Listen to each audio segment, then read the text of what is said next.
April G with A Game Sports. I'm here to talk about who brought their A game this week and who didn't. Last week when we left off, we didn't know who was going to be in the Eastern Conference Finals, but we saw Kawhi hit that lucky shot over Embiid crybaby ass. Here we have that. And we also see Embiid not only crying to Marc Gasol, but crying all the way to the locker room. But I don't feel bad for him. Y'all heard me 2 weeks ago tell you guys that he's not all that he cracks up to be, and that's proven. I'm not saying that it's wrong to cry, but it's definitely wrong to talk shit and then cry. And with the 76ers, after watching Embiid cry to the locker room, I thought Brett Brown should be following him because he should be crying because they should have been clearing out all his shit the next day.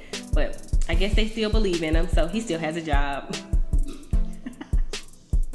With the Milwaukee and Toronto series, the best look they have is getting Paul Pierce to say, hey, the game is over. Because that's the only way I see them winning at this point. The Greek Freak is basically showing everyone that not only should he win MVP of the regular season, but he also wants to win Finals MVP. So with that being said, I'll just say this. Kawhi, you have to leave. You got to. You have to leave. There's nobody in Toronto that's going to help you get to the finals. Your best bet is to go to the Clippers. I want you to go to the Lakers, but I know you're not going to go to that shit show. Hell, LeBron should get out of there too. But that's a whole nother story for another day. Now, in order for Toronto to be effective in this series, even though, in my opinion, it's over, in order to win the game that they have tonight, Marc Gasol has to show up. Along with Siakam, he has to show up as well because Kawhi cannot do it himself. That's clear. He's never been a player that can do it all by himself. No player can. So we definitely need to help him at least to steal a game at this point because right now it's 2-0 and I actually think it'll be 3-0 by the end of the day.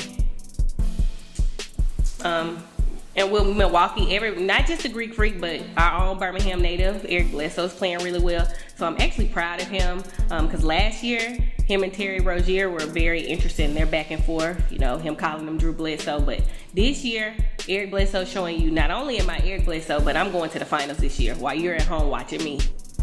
Now with the Golden State and the Portland series, we all know what's going to happen. Without KD, they don't really need KD. Golden State recruited KD to beat LeBron and Kyrie in the finals. That's it. So really, he's not needed for Portland. He definitely wasn't needed for the Clippers. So at this point, their best bet is to get Jesus to help them because Portland's not going to beat Golden State. They've already gone down 3-0 last night with the game. It shows me that Dame time is up.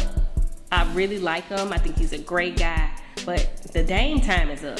So his best bet this summer is to work on his defense a little bit, work on his offense a little bit, and come back and try next year. CJ and Dame are a really good duo. Probably the second best backcourt in the Western Conference. But we clearly see that Steph and Clay are just too much for him. I knew the media was going to eat up the Seth Curry. I call him great value Curry. No diss to him. But him and Steph, we knew they were going to eat that up. And that's why we see his family literally more than we see any other family in the NBA.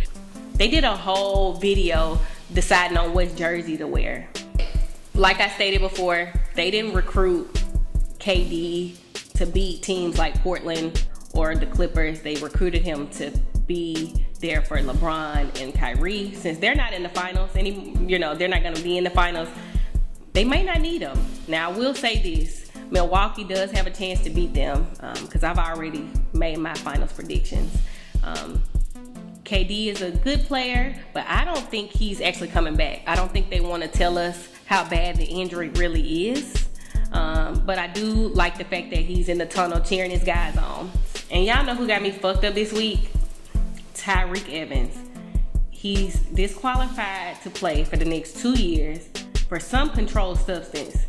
We know it's not weed, so y'all take your imagination wherever you want to take it on what he's on. But whatever. Crack. I'm just playing. You gotta be on crack to mess up your future like that. Gotta be. He had some deals. I mean, why would you just smoke weed like everybody else? Just smoke weed like everybody else. Oh, and James Dolan still got me fucked up from like a long time ago. He's still an idiot, and that's why the New York Knicks will never be shit. So if I'm Kyrie or KD, I'm staying away from them. KD should just stay where he at, and Kyrie should just come to the Lakers. Seriously, that's how I feel. And let's talk about who was awesome and who was ass this week. Steph Curry was awesome this week. He showed everybody and all the haters really that not only is he, that unanimous MVP candidate still, that he has a chance to actually be finals MVP this year, especially with his big dog KD being down. And who was ass this week?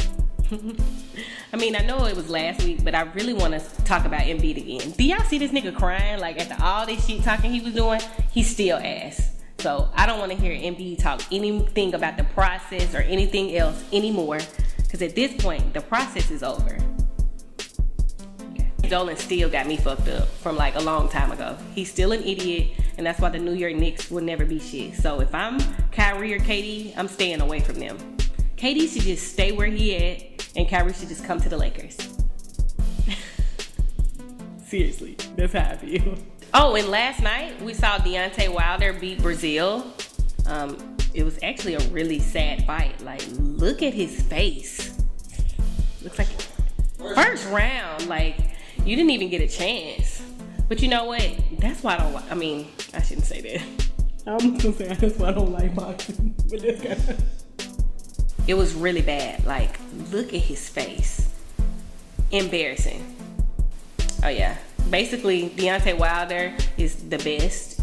Until y'all show me otherwise, I don't want to hear any other mess about him not being that good. He beat that man so bad in such a quick amount of time. I mean, he pretty much, like I said, left his car on with the hazard lights on, just dipped. I said what I said, and you can feel how you want to feel about it. Again, this is April G with A Game Sports. See y'all next week.